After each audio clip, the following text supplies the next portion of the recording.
आपल्या शाहिरीतून अन्यायाच्या विरोधात पेटून उठणारी माणसे उभी करणाऱ्या आणि दलित शोषित माणसाच्या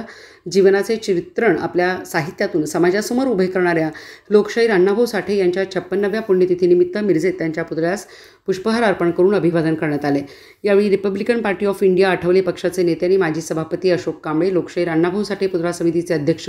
भीमराव बेंगलोरे, डॉक्टर बाबासाहेब आंबेडकर पुतळा दक्षता समितीचे अध्यक्ष प्राध्यापक अभिजित आठवले, राष्ट्रवादीच्या महिला अल्पसंख्याक विभागाच्या जिल्हाध्यक्ष वंदना चंदनशिवे, जुबेदा मुजावर,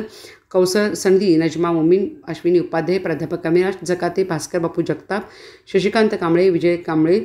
प्रभाकर नाईक, नितेश वाघमारे, आनंद हत्तेकर, राम कांबळे, सागर दरबारे, प्रमोद वायदंडे, शब्बीर चिवेलकर, संजय कांबळे, गौतम प्रज्ञासूर्य, रसिक जकाते, प्रमोद माने, अजित परीट यांच्यासहित असंख्य पदाधिकारी कार्यकर्ते उपस्थित होते।